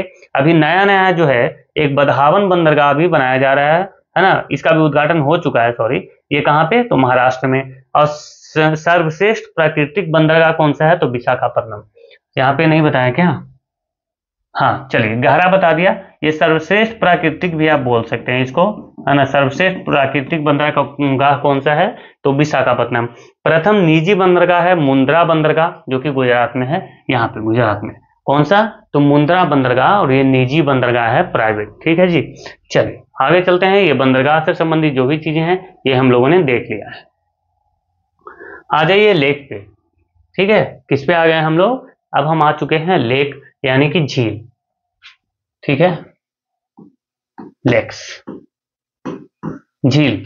तो ऊपर से स्टार्ट करते हैं। आपको यहाँ पे बहुत सारे जम्मू कश्मीर में बहुत सारे आपको झील मिलते हैं, जैसे कि डल झील, वुलर झील, है ना? वेरीनाग झील, मानसरोवर झील, सॉरी मानसरोवर नहीं मानसरोवर कैसे होगा? मानसरोवर तो इस साइड है ना, तिब्बत में। ये मानसबल, और यहाँ पे हरिके बैराज, ये तो पंजाब में मिलेगा। तो यहाँ पे जम्मू कश्मीर में कौन था? तो डल झील, वुलर झील। और ये वुलर झील जो है, वुलर झील कौन सा? ताजे पानी की सबसे बड़ी झील है। ताजे पानी की सबसे बड़ी झील कौन सी है? तो आप बोलेंगे वुलर झील। ताजे पानी की सबसे बड़ी झील कौन सी है? तो वुलर झील। जो मेन पॉइंट है मैं उसको हाईलाइट करूंगा। उसके बाद डल झील, वुलर झील, वेरीनाग और मानसबल, ये कहाँ पे है? जम्मू कश्मीर में। यहाँ पे पंजाब में देखें तो हरिके एक झील है, तो ये भी आपको याद रखना है। अब आगे चलते हैं, तो जो इंपॉर्टेंट है उसकी मैं बात करूंगा। तो राजस्थान में आपको सांभर झील मिलेगा, जो कि सांभर झील जो है सबसे खारा झील है। सबसे ज्यादा खारा झील कौन सा है? तो सांभर झील है यहाँ पे। उसके बाद आपको डिंडवाना यहाँ पे मिल जाता है ना? रायसमंद यहाँ पे मिल जाता है, पिछौला झील यहाँ पे मिल जाता है। ठीक है, तो ये झील जो है वो राजस्थान के हैं। उसके बाद गुजरात में देखें तो नाल सरोवर यहाँ पे झील मिल जाता है। कौन सा? नाल सरोवर। और उसके बाद भोजताल, तो ये तो मध्य प्रदेश में है। भोजताल कहाँ पे है? मध्य प्रदेश में। अब यहाँ पे लोनार लेक भी है, जो कि महाराष्ट्र में है। लोनार लेक कहाँ पे है? महाराष्ट्र में। और इसका ये पूछ लिया जाता है कि किस प्रकार का है? तो ये क्रेटर है। कौन सा? क्रेटर है। लोनार लेक कैसा लेक है? तो क्रेटर लेक है। उसके बाद आए तो यहाँ पे अष्टमुड़ी झील यहाँ पे मिल जाता है। यहाँ पे बेम्बन एक है ना, बम्बनाद झील भी मिल जाता है। चलिए, यहाँ पे यही केरल में है, ये उतना इंपॉर्टेंट नहीं है। हाँ, यहाँ पे देखिए कि आंध्र प्रदेश में पुलिकट लेक मिलता है, जिसके बारे में हमने थोड़ी देर पहले पढ़ा था, है ना, जब हम ये तटीय सीमा देख रहे थे तब। उसके बाद यहाँ पे देखें तो आंध्र प्रदेश में ही कोलेरू झील भी मिलता है। कोलेरू, ठीक है, ये कभी कभी पूछ लिया जाता है कि ये झील जो है वो कहाँ पे है? तो कोलेरू जो है वो आंध्र प्रदेश में है, पुलिकट भी आंध्र प्रदेश में है। चिल्का झील जो है वो उड़ीसा में है। और ये जो है, ये क्या बताया? हाँ, चलिए, चिल्का लेक कौन सा है? तो सबसे बड़ी खारे पानी की झील। खारे पानी की झील। सबसे बड़ी खारे पानी की झील कौन सा है? तो चिल्का झील। सबसे बड़ी खारे पानी की झील कौन सा है? चिल्का झील। लेकिन सबसे ज्यादा खारा पानी किसका है? तो फिर आप बोलेंगे सांभर झील। कौन सा? सांभर झील, जो कि राजस्थान में है। आइए आगे, इधर हम देख लेते हैं तो चोलामू झील। यहाँ पे आपको चोलामू जो है वो सिक्किम में मिल जाता है। कौन सा? चोलामू। और ये सबसे ऊंचाई पर स्थित झील है। कौन सा? सबसे ऊंचाई पर स्थित झील कौन सा है? तो चोलामू झील। चलिए जी, और बाकी और हमें इंपॉर्टेंट नहीं लग रहा है, बाकी जो भी है वो आप देख लेना। इंपॉर्टेंट यही सब है। ये याद रखना है कि सबसे ज्यादा ऊंचाई पर स्थित झील भारत का कौन सा है? तो चोलामू। यहाँ पे याद रखना है सबसे ज्यादा ताजे पानी की है ना, सबसे बड़ी झील कौन सा है? तो बूलर झील। उसके बाद सबसे ज्यादा खारे पानी की झील कौन सा है? तो सांभर झील। क्रेटर झील कौन सा है? तो लोनार झील। अब यहाँ पे ये याद रखना है पुलिकट लेक और कोलेरू लेक जो है वो आंध्र प्रदेश में है, ये पूछा जाता है। चिल्का झील जो है वो उड़ीसा में है, और चिल्का जो है वो सबसे बड़ी खारे पानी की झील है, और सबसे ऊंचाई पे कौन सा है? चोलामू झील। ये मैंने आपको बता दिया है ना। और कोई इंपॉर्टेंट है तो मैं एक बार देख लेता हूँ। हाँ, चलिए जी, नहीं ये पोंगसो सोंगसो ये सब छोड़ दीजिए, ठीक है। यही मेन इंपॉर्टेंट है। हाँ, नाल सरोवर आप याद रखना है कि ये गुजरात में है, और भोजताल पश्चिम बंगाल में है, ये आपको याद रखना है। चलिए आगे चलते हैं, अब हम दूसरा टॉपिक देखेंगे। ये देखिए दोस्तों, यहाँ पे मैंने ये क्या पंच प्रयाग लिखा है। क्या लिखा है? पंच प्रयाग। यहाँ पे लिख देता हूं, पंच प्रयाग। इसके बाद मैं आपको बताने वाला हूं बहुत सारी नदियां भी। यहाँ पे देखो कि ये जो है अलकनंदा नदी है। कौन सी नदी? अलकनंदा। ये जो पीला वाला दिख रहा है ये है अलकनंदा। अब अलकनंदा नदी में यहाँ पे आपको कौन सा? तो धौली गंगा आके मिलती है, तो ये विष्णु प्रयाग का निर्माण होता है यहाँ पे, है ना। धौली गंगा यहाँ पे मिलेगी। यहाँ पे देखिए अलकनंदा और धौली गंगा मिलेगी तो विष्णु प्रयाग का निर्माण होगा। उसके बाद यहाँ पे देखिए कि अलकनंदा में ही यहाँ पे नंदाकिनी आके इधर से मिल रही है, तो इससे कौन सा निर्माण हो रहा है? तो ये जो है इसको हम क्या बोलते हैं? नंद प्रयाग। क्या बोलते हैं? नंद प्रयाग। उसके बाद देखिए अलकनंदा में ही यहाँ पे देखो, अलकनंदा में आकर के इधर से पिंडर गंगा आके यहाँ पे मिल जाती है, तो क्या निर्माण होता है? कर्ण प्रयाग। पिंडर गंगा जब मिलती है तो क्या होता है? कर्ण प्रयाग। उसके बाद अलकनंदा में ही इधर से आपको मंदाकिनी आके मिल जाती है। कौन सा? मंदाकिनी। तो रुद्र प्रयाग का निर्माण हो जाता है। किसका? रुद्र प्रयाग। अब अलकनंदा में ही इधर से आपको भागीरथी आके मिलती है। कौन सा? भागीरथी। तो यहाँ पे कौन सा प्रयाग बनता है? देव प्रयाग, ठीक है। अब इसके बाद जो है इस अलकनंदा नदी का नाम गंगा रिवर हो जाता है, ठीक है। तो आपको ये बात ध्यान रखना है कि गंगा नदी जो है वो जहां से निकलती है गंगोत्री से, है ना। गंगा नदी कहां से निकल रही है? गंगोत्री से। अब ये गंगोत्री से निकलती है तो भागीरथी होती है, ठीक है। कौन सी नदी होती है? भागीरथी। बाद में जब ये किसी अलकनंदा से मिलती है तब इसका नाम हो जाता है गंगा, और ये फिर गंगा होते हुए उत्तराखंड होते हुए उत्तर प्रदेश होते हुए बिहार होते हुए पश्चिम बंगाल होती है चली जाती है, और पश्चिम बंगाल में फिर से ये दो भाग में बढ़ जाती है। पश्चिम बंगाल में फिर से ये दो भाग में बढ़ जाती है। एक का नाम हो जाता है फिर से क्या? फिर से भागीरथी ही उसका नाम हो जाता है लास्ट में, और एक का नाम हुगली हो जाता है, ठीक है। और फिर जो भागीरथी वाला जो पार्ट है वो चला जाता है बांग्लादेश में, है ना, जहाँ पे उसको जमुना के नाम से जाना जाता है, ठीक है। वो हम पढ़ते हैं आगे, ठीक है। चलिए आगे चलते हैं। ये प्रयाग आपको याद रखने हैं। यहां पे आइए, देखिए दोस्तों, ये मैंने अभी पढ़ा कि प्रयाग जो है वो बहुत सारे इसमें आए, और है ना प्रयाग। ये देखिए गंगा यहाँ से निकल रही है और इधर से होते हुए, है ना, फिर बिहार पहुंच गई और यहाँ पे पश्चिम बंगाल हो गई, और ये जो है इधर एगो चली गई और एक इधर चली गई, ठीक है जी। तो ये जो पार्ट चली गई इसको हम बोलते हैं हुगली रिवर, और ये जो है इधर जो चली गई इसको हम बोलते हैं जमुना। लेकिन अभी जमुना नहीं बोलते, अभी इसको भागीरथी ही बोला जाता है ना। यहाँ पे देखिए कि ये जो है तिब्बत से होते हुए यहाँ पे जो है ब्रह्मपुत्र नदी आती है। कौन सी नदी? ब्रह्मपुत्र। और ये ऐसे होते हुए आती है यहाँ पे, और इसमें फिर ये मिल जाती है, तब इसको फिर कौन सा? पद्मा के नाम से जाना जाता है। कौन सा? पद्मा। मैंने शायद जमुना बोल दिया क्या? पद्मा के नाम से जाना जाता है ना। गंगा नदी को जो है वो क्या बोला जाता है, पद्मा के नाम से जाना जाता है, जब ये यहाँ पे मिलन स्थल हो जाता है इसका तब। ठीक है, तो ये सारी चीजें आपको याद रखनी है। गंगा की सहायक नदी कौन सी है, तो यहाँ पे आपको जमुना मिल जाएगा। फिर बहुत सारी इधर जो है पूरब से आपको नदियां मिल जाती है, जैसे कि घाघर नदी है ना, कौन सी नदी, घाघर नदी, गोमती नदी है ना, बहुत सारी नदियां, जैसे कि यहाँ पे बिहार में कोसी नदी भी मिलती है, इधर से आपको सोन नदी मिलेगा, यहाँ पे दामोदर नदी मिलेगा है ना। और यहाँ पे आप देखेंगे तो इधर से आपको कौन सा, तो यहाँ पे फिर महानदी एक मिल जाता है। इधर आप देखें तो यहाँ पे आपको गोदावरी नदी मिलती है, कौन सी नदी, गोदावरी। उसके बाद आपको मिल जाता है कौन सा, गोदावरी के बाद कृष्णा नदी, और कृष्णा के बाद आपको कावेरी नदी मिल जाती है ना, बैगाई नदी मिल जाती है। ये सारी जो है वो पूरब की ओर बहने वाली नदियां हैं।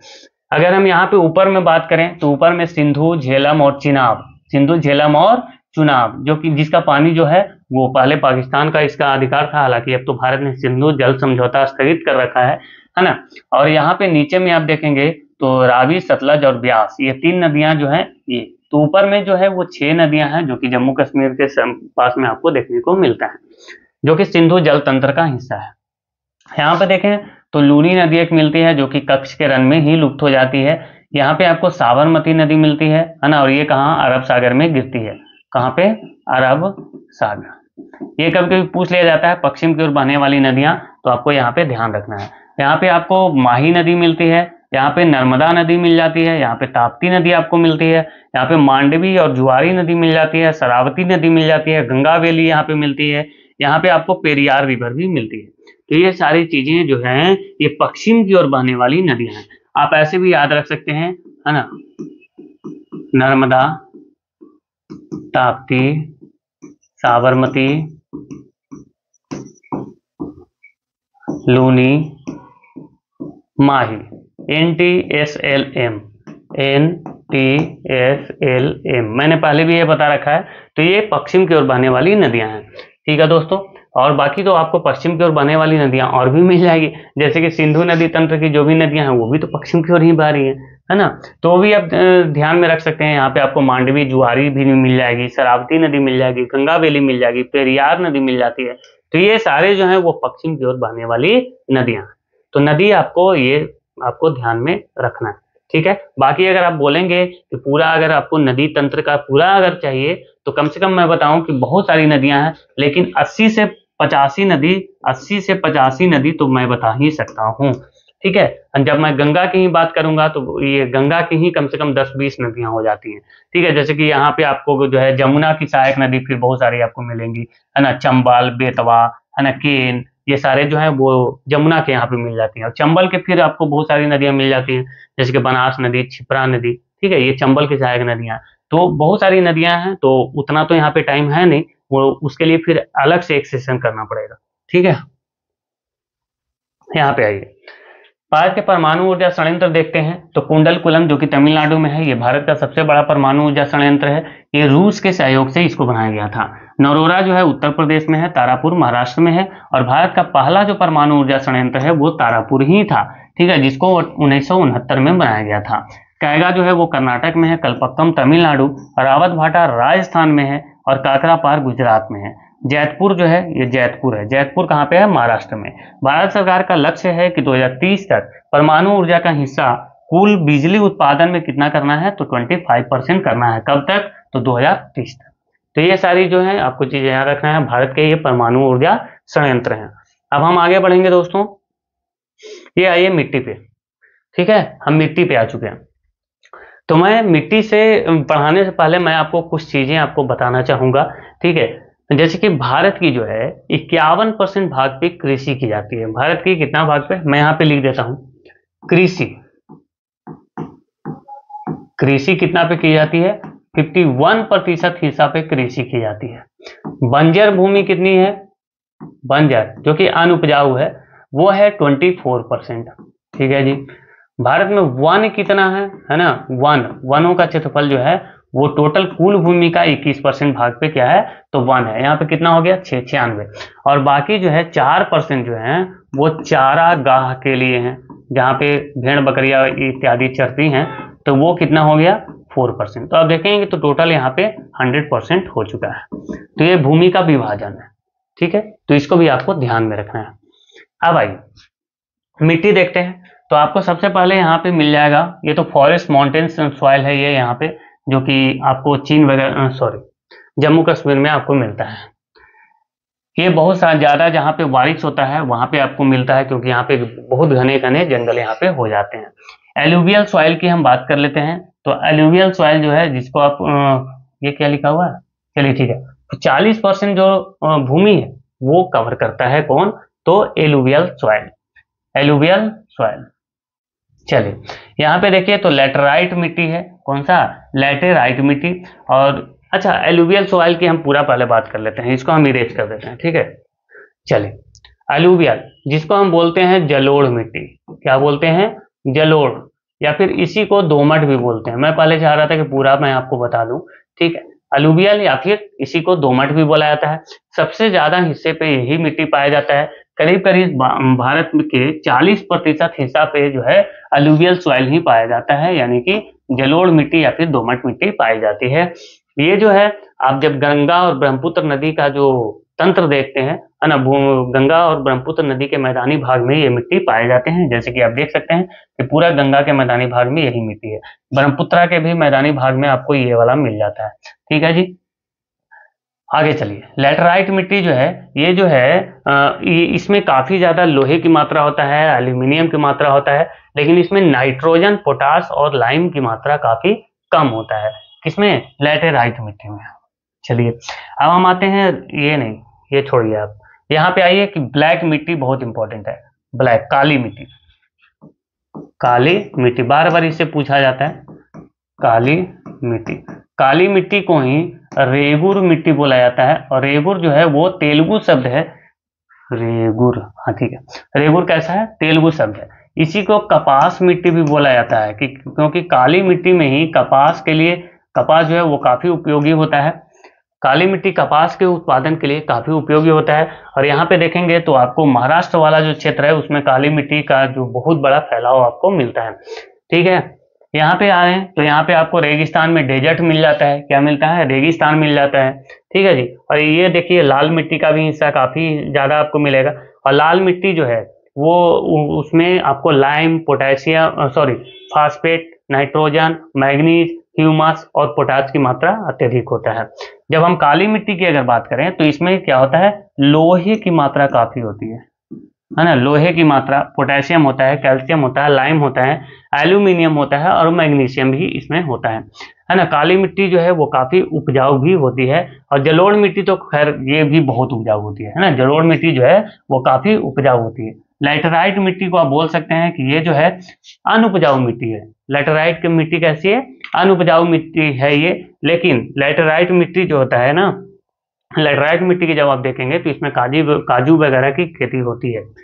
चलिए आगे चलें, तो मिट्टी से तो और कुछ बचा नहीं है ना, चलिए ठीक है आगे चलते हैं। हाँ, एक चीज मैं बताना भूल गया, ये जो आपको जो जलोढ़ मिट्टी दिख रही है, जलोढ़ मिट्टी में आपको चावल वगैरह, चावल, गेहूं इत्यादि बहुत अच्छे होते हैं, है ना। चलिए आगे चलते हैं, हम आगे अभी और देखेंगे। ये देखिए फसलों के बारे में हम देख लेते हैं। तो भारत में 3 प्रकार के फसल जो है वो मौसम के आधार पर बांटे जाते हैं। एक तो हो गया खरीफ फसल, ठीक है। खरीफ फसल को मानसून फसल भी बोलते हैं, क्या बोलते हैं, मानसून फसल। इसमें जो है पानी की बहुत ज्यादा जरूरत होती है। ये जुलाई में बोई जाती है और अक्टूबर में इसको काट लिया जाता है। जिसमें आपको चावल होते हैं, मक्का, ज्वार, बाजरा, सोयाबीन, है ना, कॉटन होता है, ग्राउंडनट होता है, जूट वगैरह, ये जो होते हैं वो क्या होते हैं, तो खरीफ फसल होते हैं। कौन सा, खरीफ फसल। चावल जो है खरीफ फसल है, जबकि गेहूं जो है वो रबी फसल है, ध्यान रखना है। ये रबी फसल देखिए, कौन सा, रबी फसल। रबी फसल को हम विंटर फसल भी बोलते हैं, ठीक है। इसको देखो, इसको आप अक्टूबर में काट रहे हो और इसको अक्टूबर में बोया जाता है और फरवरी में इसको काट लिया जाता है, किसको, रबी फसल को। और रबी फसल में देखो गेहूं हो गया, फिर आपको बार्ली मिल जाएगा, ठीक है, गेहूं, जौ, चना, मटर, मस्टर्ड, मतलब कि जो सरसों होते हैं, यहाँ पे आप देख सकते हैं फोटो भी लगे हुए हैं। उसके बाद हम आते हैं जायद फसल, या फिर इसको गर्मा फसल भी कहीं कहीं बोल दिया जाता है ना, गर्मा फसल, नकदी फसल भी कभी कभी बोला जाता है। तो ये देखिए, इसको हम बोलते हैं समर क्रॉप। समर मतलब कि गर्मी के दिनों वाला है ना, तो इसको समर बोलेंगे। ये मार्च में इसको बोया जाता है और जून तक इसको काट लिया जाता है। तो इसमें जैसे कि खीरा, ककड़ी, तरबूजा, ये है ना, खीरा, ककड़ी, तरबूज, ये जो है ये आपको यहाँ पे मिल जाते हैं किसमें, तो जायद फसल में। तो ये कभी कभी पूछा जाता है। मेन चीज आपको क्या याद रखना है, ये वाला कब बोया जाता है और कब काटा जाता है, ये चीजें आपको ध्यान में होना चाहिए।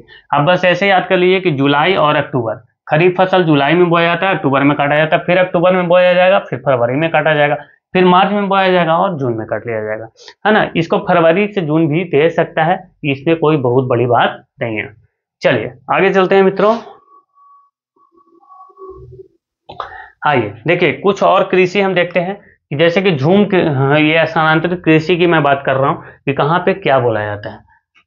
देखिए झूमिंग बोला जाता है उत्तर पूर्वी भारत में। उत्तर पूर्वी भारत में क्या बोला जाता है, झूमिंग, है ना। अब देखेंगे कि तो असम में भी क्या बोला जा रहा है, झूम। उत्तर पूर्वी भारत में ही तो असम है।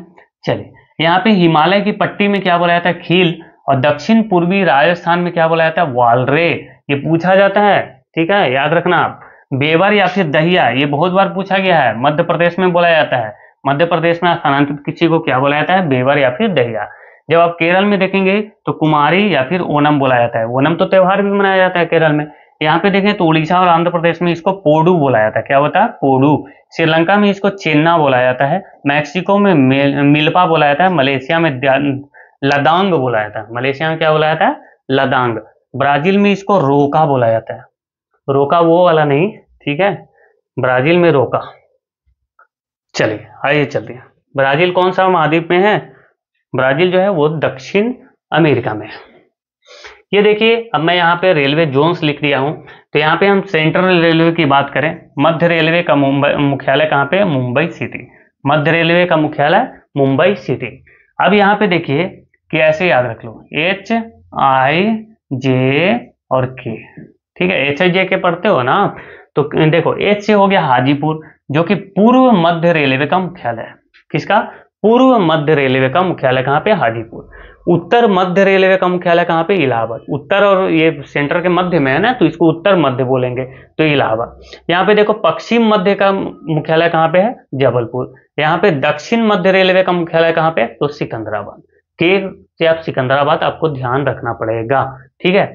HIJK से आप याद कर लेना। ऐसे भी हाजीपुर जो है वो कहाँ पे है, बिहार में है। तो बिहार तो कहाँ पे आपको पूरब दिशा में की ओर ही आपको दिखने को मिलता है। उत्तर दिशा में आपको इलाहाबाद देखने को मिल जाता है। तो ऐसे आपको ध्यान रखना है। अब हम देखें उत्तर रेलवे का मुख्यालय कहाँ पे है, उत्तर रेलवे का मुख्यालय कहाँ पे है, दिल्ली में।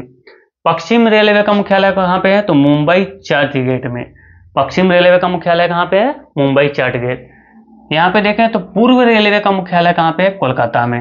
और देखें तो दक्षिण रेलवे का मुख्यालय कहाँ पे है, चेन्नई में, ठीक है। सब चीजें आपको डायरेक्शन से याद हो जाएंगी जब आपको नक्शा एकदम ध्यान में रहेगा तब। इसलिए मैंने आपको पहले ही नक्शे के बारे में पूरे अच्छे से समझा दिया है, ठीक है।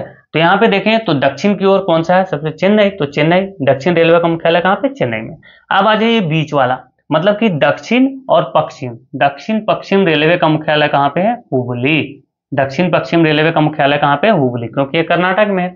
उसी तरह से हम आए यहाँ पे तो उत्तर और पश्चिम के बीच में है ये। तो उत्तर पश्चिम रेलवे का मुख्यालय कहाँ पे, जयपुर। और जयपुर जो कि राजस्थान में है। उसी के बाद हम यहाँ पे देखें तो ये आपको उत्तर मिलेगा और यहाँ पे पूर्व, तो यानी कि पूर्वोत्तर। पूर्वोत्तर या फिर उत्तर पूर्व भी आप बोल सकते हैं। ये आपको गोरखपुर में इसका मुख्यालय मिलता है, जो कि कहाँ पे, उत्तर प्रदेश में है। उसके बाद यहाँ पे आए तो आपको ये देखिए यहाँ पे पूर्व और यहाँ पे दक्षिण। तो दक्षिण पूर्व रेलवे का मुख्यालय भी आपको कोलकाता में ही मिलता है, यानी कि पूर्व रेलवे और दक्षिण पूर्व रेलवे दोनों का मुख्यालय कहाँ पे है, कोलकाता में है। लेकिन दोनों का डिवीजन एक अलग अलग होता है, ठीक है। आपने देखा होगा जब फॉर्म भर रहा होगा तब, एक जो है प्योर कलकत्ता था और एक आपको झारखंड वाला भी मिलता है, ठीक है। तो ये जो है ये भी इसका मुख्यालय कहाँ पे है, कोलकाता में। तो ये आपको सभी चीजें ध्यान में रखनी है। उम्मीद करते हैं कि आपको जरूर याद आया होगा। मैंने लिखा नहीं है हर बात, लेकिन आपको समझा दिया। चलिए आगे चलते हैं। ये देखिए विश्व की पहली मेट्रो रेल जो है वो लंदन में चली थी, जो कि 1963 में चलाई गई थी। हम बात किसकी कर रहे हैं, तो मेट्रो की कर रहे हैं, ठीक है, मेट्रो। चीन की संघाई मेट्रो विश्व की सबसे लंबी मेट्रो ट्रेन है और कोलकाता मेट्रो रेल की योजना 1972 में बनाई गई थी, लेकिन 1975 से इसको अमल में लाया जाता है और इसकी कोलकाता मेट्रो रेल की शुरुआत जो है 1984 में कर दी जाती है। कलकत्ता मेट्रो की शुरुआत कब हुई? तो 1984 में। दिल्ली मेट्रो रेल की शुरुआत कब हुई? 2002 में। बेंगलुरु मेट्रो रेल की शुरुआत कब हुई? 2011 में। और मुंबई मेट्रो रेल की शुरुआत हुई है 2014 में। ये भी आपको याद रखना है कि 2002 में जो दिल्ली मेट्रो बना उसमें कोरिया और जापान ने काफी सहयोग किया। बेंगलुरु मेट्रो जो है ये जापान के ही सहयोग से बनाया गया और इसकी शुरुआत 2011 में हुआ है। तो ये मेट्रो से संबंधित चीजें थी, आपको याद रखना चाहिए। अब आइए आगे देखिए, भारत के लौह इस्पात संयंत्र कारखाने आपको मिल जाएंगे, जो कि बोकारो, दुर्गापुर है ना, दुर्गापुर पश्चिम बंगाल में है और बोकारो कहाँ पे है? झारखंड में। जमशेदपुर जो कि है झारखंड में। राउरकेला आपको मिलेगा, राउरकेला जो है वो उड़ीसा में है। भिलाई आपको मिलेगा, भिलाई छत्तीसगढ़ में है। विशाखापट्टनम मिलेगा जो कि आपको आंध्र प्रदेश में है। और यहाँ पे सलेम मिलेगा, सलेम कहाँ पे है? तमिलनाडु में। तो ये जो है आपको 7 लौह इस्पात संयंत्र पूरे अच्छे तरीके से याद होना चाहिए, कौन कहाँ पे है। और ये जो सभी है वो लौह इस्पात संयंत्र कारखाने हैं, मैंने आपको बता रखा है। और वैसे भी जब मैं इकोनॉमिक्स आपको पढ़ाऊंगा, इकोनॉमिक्स, तो उसमें हम पंचवर्षीय योजना पढ़ेंगे, है ना, 5 ईयर प्लान। तो उसमें हम देखेंगे कि कौन सा जो लौह इस्पात संयंत्र कारखाना किसके सहयोग से बनाया गया है, वो हम आपको बताएंगे। ठीक है, वैसे मैंने पहले भी बता रखा है, लेकिन फिर से इसको हम रिवीजन करेंगे। बस अभी मैंने लिख दिया कि लौह इस्पात संयंत्र कारखाने कौन से किस राज्य में हैं, अभी मैंने आपको बता दिया। यहाँ पे देखिए 1937 में एल्यूमिनियम बनाने का पहला कारखाना स्थापित किया गया था, कहाँ पे? जेके नगर। जेके नगर है कहाँ पे? तो ये पश्चिम बंगाल में है। ये मैं एल्यूमिनियम की बात कर रहा हूँ और एल्यूमिनियम उत्पादन में भारत का स्थान कौन सा है? 8वें नंबर पे है। ठीक है, यहाँ पे देखिए 1965 में सार्वजनिक क्षेत्र में एल्यूमिनियम कंपनी की स्थापना हुई थी। और ये देखो कुछ एल्यूमिनियम कंपनी मैंने लिख दी है, जैसे कि बाल्को, ये सोवियत संघ के सहयोग से इसको बनाया गया था। और ये है कहाँ पे? तो कोरबा एवं कोयना में। यहाँ पे देखिए नाल्को, ये फ्रांस के सहयोग से बनाया गया था, नाल्को है उड़ीसा में। हिंडाल्को यूएसए के सहयोग से बनाया गया था और ये है उत्तर प्रदेश में। उत्तर प्रदेश में एक जगह है रेणुकूट, रेणुकूट, ठीक है, रेणुकूट, यहीं पे ये जगह है। और रेणुकूट में भी आपको हम बता दें कि रिहंद बांध मिलता है। कौन सा? रिहंद बांध, जो कि गोविंद बल्लभ पंत, गोविंद बल्लभ पंत सागर, जो कि भारत का सबसे बड़ा कृत्रिम जो झील है वो है गोविंद बल्लभ पंत सागर। मैंने वहां पे झील वाला करवाया, ये नहीं करवाया था, इसलिए मैं आपको बता रहा हूँ। भारत का सबसे बड़ा जो कृत्रिम झील है वो है गोविंद बल्लभ पंत सागर झील, और इसी के ऊपर बना हुआ है रिहंद बांध, है ना। तो ये कहाँ पे है? रेणुकूट में, जो कि रेणुकूट कहाँ पे है? उत्तर प्रदेश में। वहीं पे हिंडाल्को भी आपको मिल जाता है। माल्को देखें तो ये इटली के सहयोग से बनाया गया था, तमिलनाडु में है। इंडाल्को जो है वो कनाडा के सहयोग से बनाया गया था और ये है कहाँ पे? झारखंड में। ये एल्यूमिनियम वाले हैं, ठीक है। उसके पहले जो मैंने देखा वो लोहे वाले थे, है ना, लौह इस्पात संयंत्र कारखाना। यहाँ पे देखिए आधुनिक ढंग से सूती वस्त्र की पहली मिल की स्थापना 1818 ईस्वी में की गई थी। कहाँ पे? कोलकाता में, है ना, कोलकाता में फोर्ट ग्लास्टर में की गई थी। लेकिन ये क्या हुई? ये असफल रही थी। उसके बाद सबसे पहला सफल आधुनिक सूती वस्त्र का कारखाना 1854 में कावस जी डावर के द्वारा खोला गया था, है ना, जो कि सफल था, है ना। सबसे पहला सफल कारखाना कौन सा है? तो ये कहाँ पे खोला गया था? कहाँ पे? सबसे पहला सफल आधुनिक सूती कारखाना जो है 1854 में कावस जी डावर द्वारा खोला गया था, ठीक है। यहाँ पे देखिए मुंबई को भारत के सूती वस्त्रों की राजधानी के उपनाम से भी जाना जाता है। ये देखिए जो ग्रीन कलर में किया हुआ है, ये आपको याद रखना है। सूती वस्त्रों की राजधानी किसको कहा जाता है? तो मुंबई को। उत्तर भारत का मैनचेस्टर किसको कहा जाता है? कानपुर को। दक्षिण भारत का मैनचेस्टर किसको कहा जाता है? कोयम्बटूर को। भारत का बोस्टन किसको कहा जाता है? अहमदाबाद को, ठीक है। अर्थव्यवस्था में कपड़ा उद्योग का स्थान कृषि के बाद कौन सा है? तो दूसरा है। ये सबसे पुराना योगदान है, सबसे प्राचीन जो उद्योग है वो कौन सा है? कपड़ा उद्योग ही है। जीडीपी में योगदान जो है वो इसलिए कितना देता है? तो 4% का योगदान जीडीपी में देता है कौन?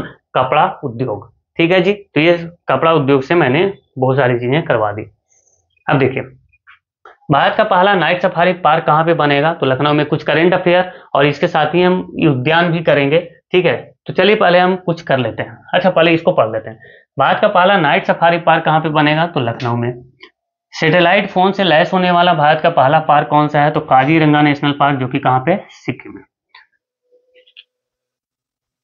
यहाँ पे आइए, भारत का पहला रक्षा औद्योगिक पार्क कहाँ पे बनेगा? तो केरला में। भारत का पहला ई वेस्ट इको पार्क कहाँ पे बना? तो नई दिल्ली में। भारत का पहला साइंस डिजिटल पार्क जो है वो केरल के कोच्चि में बनाया गया है। भारत का पहला एआई यानी कि आर्टिफिशियल इंटेलिजेंस और रोबोटिक टेक्नोलॉजी पार्क कहाँ पे? बेंगलुरु में। और भारत का पहला जियोलॉजिकल पार्क मध्य प्रदेश में बनाया जाएगा, कहाँ पे?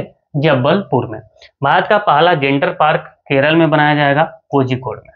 ठीक है जी। अब पार्क से संबंधित कुछ चीजें मैं आपको बताता हूँ। जैसे कि भारत का प्रथम अगर राष्ट्रीय उद्यान की बात किया जाए तो वो कौन सा था? Jim Corbett. एक एक चीजें देखना। जिम कॉर्बेट नेशनल पार्क, पहले इसको क्या बोला जाता था? Heli national park. मतलब इसका पुराना नाम क्या था? Heli national park. ये है कहाँ पे? तो उत्तराखंड में है, उत्तराखंड। भारत का जो पहला जो नेशनल पार्क था वो कौन सा था? तो जिम कॉर्बेट नेशनल पार्क, और ये कहाँ पे है? उत्तराखंड में। पहले इसका नाम था हेली नेशनल पार्क। अगर बात करें सर्वाधिक राष्ट्रीय उद्यान कहाँ पे है, तो वो है मध्य प्रदेश। सर्वाधिक राष्ट्रीय उद्यान कहाँ पे हैं? तो मध्य प्रदेश में है। यहाँ पे बहुत ज्यादा राष्ट्रीय उद्यान है। इसको टाइगर स्टेट भी कहा जाता है। मध्य प्रदेश को क्या कहा जाता है दोस्तों? Tiger state. यहाँ पे याद रखना, ठीक है जी। मध्य प्रदेश को क्या कहता है? Tiger state. सबसे बड़ा जो नेशनल पार्क है वो कौन सा है? सबसे बड़ा जो नेशनल पार्क है वो कौन सा है? तो हेमिस नेशनल पार्क। और ये हेमिस नेशनल पार्क है कहाँ पे? तो जम्मू कश्मीर में। सबसे बड़ा नेशनल पार्क कौन सा है? हेमिस नेशनल पार्क है, और ये कहाँ पे है? जम्मू कश्मीर में। सबसे बड़ा बाघ अभ्यारण्य की बात करें तो नागार्जुन सागर है ना। बाघ अभ्यारण्य में बात कर रहा हूँ, नागार्जुन सागर, या फिर इसी को श्रीशैलम बोला जाता है। नागार्जुन सागर कहाँ पे है? आंध्र प्रदेश। ये अरुणाचल प्रदेश मत समझना, ये आंध्र प्रदेश लिखा है मैंने, ठीक है। तो नागार्जुन सागर जो है वो आंध्र प्रदेश में, और ये भारत का सबसे बड़ा बाघ क्या है? बाघ अभ्यारण्य है। लेकिन भारत का सबसे बड़ा अगर नेशनल पार्क पूछा जाए तो वो है हेमिस नेशनल पार्क, लेकिन बाघ अभ्यारण्य पूछा जाए तो नागार्जुन सागर है, ठीक है जी। अच्छा, अब बताइए कि जो बर्डमैन ऑफ इंडिया है वो किसको कहा जाता था?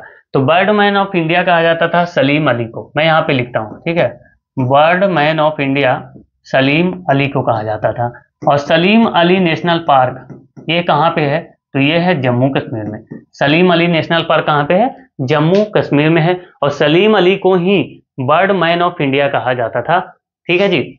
अच्छा, अब पक्षियों का स्वर्ग किसको कहा जाता है? पक्षी। जब पक्षी की बात आए तो पक्षियों का स्वर्ग देख लेते हैं। तो Keoladeo national park, Keoladeo national park ये है कहाँ पे? तो राजस्थान में है। घाना भी है राजस्थान में, ठीक है। तो केवलादेव नेशनल पार्क को क्या बोला जाता है? पक्षियों के लिए स्वर्ग माना जाता है इसको, पक्षियों के लिए। और बर्डमैन ऑफ इंडिया यानी कि पक्षी जो व्यक्ति है वो किनको कहा जाता है? सलीम अली को कहा जाता है। सलीम अली नेशनल पार्क कहाँ पे है? तो जम्मू कश्मीर में है। एकमात्र तैरता हुआ नेशनल पार्क कौन सा है? तो किबुल लामजाओ, किबुल लामजाओ। एकमात्र तैरता हुआ नेशनल पार्क कौन सा है? किबुल लमजाओ, जो कि कहाँ पे है? मणिपुर में है, ठीक है जी। भारत का विश्व का एकमात्र तैरता हुआ ये है, सिर्फ भारत का ही नहीं, विश्व का। अच्छा, टाइगर मैन ऑफ इंडिया किसको बोला जाता है? Tiger man of India, tiger state तो हमने देख लिया कि मध्य प्रदेश को कहा जाता है, लेकिन टाइगर मैन किसको कहा जाता है?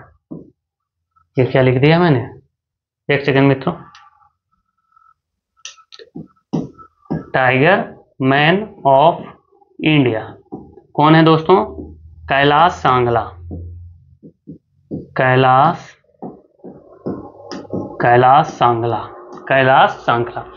सांगला को क्या कहा जाता है? तो टाइगर मैन ऑफ इंडिया कहा जाता है। और आपने देखा होगा कि प्रोजेक्ट टाइगर जो है वो इंदिरा गांधी जब पीएम थी उस समय शुरू हुआ था। और प्रोजेक्ट टाइगर जो है कैलाश सांगला के प्रयास से ही इसकी शुरुआत की जाती है। कब? 1973 में, ठीक है। 1973 में प्रोजेक्ट टाइगर की शुरुआत होती है, कैलाश सांगला के प्रयास से इंदिरा गांधी के सरकार ने शुरू किया था। इसलिए इनको टाइगर मैन ऑफ इंडिया कहा जाता है। बर्ड मैन किनको कहा जाता है? तो सलीम अली को कहा जाता है, ठीक है। ये सभी चीजें आपको याद रखना है। अच्छा, यहाँ पे मैंने देखा कि सबसे बड़ा जो पार्क था नेशनल पार्क वो था हेमिस, जो कि जम्मू कश्मीर में है। और सबसे बड़ा बाघ अभ्यारण्य है नागार्जुन सागर, आंध्र प्रदेश में। लेकिन सबसे छोटा बाघ अभ्यारण्य कौन सा है? तो आप ये भी याद रखना, सबसे छोटा कौन सा है? कहाँ पे लिख दूं? चलो यहाँ पे लिखता हूँ। सबसे छोटा कौन सा है? पेंच। और ये पेंच है कहाँ पे? तो महाराष्ट्र में है। पेंच जो है वो सबसे छोटा है। सबसे छोटा बाघ अभ्यारण्य पेंच है जो कि महाराष्ट्र में है। ठीक है जी। चलिए मैंने आपको बताया कि कैलाश सांगला को tiger man of India, Salim Ali को बर्ड मैन ऑफ इंडिया, पक्षियों का स्वर्ग केवला देव नेशनल पार्क, यहाँ पे जिम कॉर्बेट भारत का सबसे पहला पार्क जिसका पहले नाम था क्या, हेली नेशनल पार्क, ये उत्तराखंड में है। मध्य प्रदेश जो है ये सबसे ज्यादा जो है वो नेशनल पार्क यहाँ पे पाए जाते हैं। टाइगर स्टेट भी मध्य प्रदेश को कहा जाता है। हेमिस नेशनल पार्क सबसे बड़ा नेशनल पार्क है। नागार्जुन सागर जो है वो सबसे बड़ा बाघ अभ्यारण्य है और सबसे छोटा बाघ अभ्यारण्य पेंच है जो कि महाराष्ट्र में है। किबुल लमजाओ एकमात्र तैरता हुआ नेशनल पार्क है विश्व का जो कि मणिपुर में है। टाइगर मैन ऑफ इंडिया किसको, कैलाश सांगला को कहा जाता है। प्रोजेक्ट टाइगर की शुरुआत 1973 में होती है। अब विश्व की सबसे ज्यादा ऊंचाई पर स्थित अभ्यारण्य कौन सा है ये मुझे बता दो। तो ये मैं इधर लिख देता हूं, विश्व की सबसे अधिक ऊंचाई पर नेशनल पार्क कौन सा है, तो नामदफा। और ये नामदफा है कहाँ, नामदफा जो है वो अरुणाचल प्रदेश में है। एपी का मतलब आंध्र प्रदेश नहीं समझ आया, ये मैंने अरुणाचल प्रदेश लिखा है। नामदफा जो है अरुणाचल प्रदेश में है जो कि विश्व की सबसे अधिक ऊंचाई पर स्थित बाघ अभ्यारण्य है ना। टाइगर रिजर्व मैं यहाँ पे लिख देता हूँ TR, ठीक है, टाइगर रिजर्व बाघ अभ्यारण्य सबसे अधिक ऊंचाई पर। नागार्जुन सागर भी बाघ अभ्यारण्य है, पेंच भी बाघ अभ्यारण्य है। चलिए, तो ये मैंने आपको बहुत सारी चीजें आपको बता दी है बाघ से जो भी इंपॉर्टेंट है, और इससे आपको जो जो अभ्यारण्य और नेशनल पार्क कहाँ पे हैं वो भी आपको कुछ ना कुछ पता चल रहा होगा, है ना। वैसे तो इतने सारे बाघ अभ्यारण्य और टाइगर रिजर्व है कि सबको याद करना बहुत ज्यादा मुश्किल वाला काम है। उसके लिए एक आपको सिंगल डेडिकेटेड आपको वो चाहिए, क्लास चाहिए। तो इतना तो अभी मेरे पास टाइम नहीं है ना, जो जो इम्पोर्टेंट है वो मैंने अभी आपको बता दिया है। चलिए आगे चलते हैं, जिसकी कोई विशेषता हो। ये देखिए, जब मैंने प्रोजेक्ट टाइगर की बात की तो ये भी देख लेते हैं। हंगुल परियोजना की शुरुआत कब होती है, 1970 में। गिर परियोजना की शुरुआत होती है 1972 में। बाघ परियोजना 1973, ये तो अभी हमने पढ़ा, है ना। कैलाश सांगला का नाम यहाँ पे फिर से आपको रिवाइज करवाता हूँ, एक सेकेंड। कैलाश सांगला, ठीक है, टाइगर मैन ऑफ इंडिया इनको कहा जाता है। कछुआ संरक्षण परियोजना जो है वो 1975 में। मगर प्रजनन परियोजना भी 1975 में। हिम चीता परियोजना जो है 1987 में। और गैंडा परियोजना भी 1987 में ही शुरुआत की गई थी। हाथी परियोजना याद रखना है, प्रोजेक्ट एलिफेंट 1992। और गिद्ध परियोजना कब, 2020 से 2025 तक चलाई गई। ठीक है जी, चलिए आगे चलते हैं, ये आपको जरूर याद रखना है। ये देखिए, ये मैंने पार्क से संबंधित जो प्रोजेक्ट टाइगर आया तो कुछ करंट अफेयर भी मैंने लिख दिया। प्रधानमंत्री नरेंद्र मोदी ने अप्रैल 2023 को क्या हुआ कि प्रोजेक्ट टाइगर का क्या हो गया, 50 वर्ष पूरा हो चुका था और इसी की एनिवर्सरी पर लॉन्च किया गया इंटरनेशनल बिग कैट अलायंस। अच्छा, बिग कैट अलायंस का मतलब क्या है कि ये सारे तो बिल्ली कहीं पर जाती है, तो बिग कैट का जो उद्देश्य है वो दुनिया के जो 7 बड़े बिग कैट हैं जैसे कि tiger, lion, leopard, snow, puma, jaguar और चीता, इनका क्या करना है, संरक्षण करना है। और इसका मुख्यालय कहाँ पे है, तो भारत में। सबसे बड़ी बात यही है भाई, अंतर्राष्ट्रीय सौर संगठन का भी मुख्यालय कहाँ पे है, भारत में ही है। और इसका भी मुख्यालय कहाँ पे है, भारत में है। तो इसका मैंने ये मुख्यालय आपको जरूर याद रखना है, ठीक है। अंतर्राष्ट्रीय बिग कैट अलायंस का मुख्यालय कहाँ पे है, इंडिया में है, ठीक है जी, इंडिया में। और भारत ने क्या किया था, नामीबिया से चीते भी मंगवाए थे जो कि कूनो नेशनल पार्क में उनको रखा गया था। तो ये सारी चीजें आपको जरूर पता होना चाहिए। अब हम बढ़ जाते हैं मित्रों आगे, ठीक है। तो आज का ये सेशन यहीं पे समाप्त होता है और हम आप कोशिश करेंगे कि ये ज्योग्राफी से जितने भी क्वेश्चन आपको बन रहे हैं तो मैं आपको एक ये सिंगल वीडियो में आपको मैं डेडिकेट कर दूं, ठीक है दोस्तों। तो वो मैं आपको दूंगा, एक सिंगल वीडियो में ही दे दूंगा और बहुत जल्द मैं आपको वो देने वाला हूँ। ज्योग्राफी से जितने भी अभी तक क्वेश्चन पूछे गए एनटीपीसी में, ठीक है, बार बार उसको रिवाइज नहीं करूंगा। अगर मान के चलो कि कोई क्वेश्चन अगर 2 बार 3 बार 4 बार पूछ लिया गया है रेलवे में, तो उसको बार बार तो हम देंगे नहीं, वहां से एक ही बार ना उसको देंगे। तो ऐसे करके आप मान के चलो कि 50 से 70 क्वेश्चन के बीच में मैं आपको दूंगा और वहां पे कुछ डिस्कशन भी कर दूंगा, जिससे क्या होगा कि सभी चीजें एक बार रिवाइज हो जाएंगी। हालांकि मैंने इतना जो भी चीजें अभी आपको पढ़ाया है उसी के बेस पे पढ़ाया है कि कहाँ से क्वेश्चन पूछे गए, वो मैंने बहुत सारी चीजें नहीं ली। आप सोच रहे होंगे कि इसमें मैंने सेंसस नहीं करवाया, हालांकि सेंसस भी भूगोल का ही पार्ट है, लेकिन मैं इसको आपको इकोनॉमिक्स में करवाऊंगा, ठीक है, इकोनॉमिक्स में करवाऊंगा, पंचवर्षीय योजना भी करवाऊंगा, ठीक है। तो इकोनॉमिक्स में उसकी भी आपको वीडियो मिलेगी, ठीक है दोस्तों। तो थोड़ा सा टाइम लगता है ये सारी चीजें करने में, तो आपको क्या करना है कि इस वीडियो को जरूर से जरूर शेयर करना है और लाइक जरूर करिएगा, ठीक है, लाइक भी करना है क्योंकि काफी मेहनत भी लगता है, आप समझ सकते हैं। ठीक है, तो इसी तरह से आपको जो है हर एक सब्जेक्ट के लिए मैं एक एक मैराथन आपको दूंगा, स्टैटिक के भी मिल जाएगी, है ना। मैं कोशिश कर रहा हूँ कि अभी साइंस की भी मिले आपको। ठीक है दोस्तों, तो बने रहिए इसके साथ। Thank you so much. जय हिंद दोस्तों।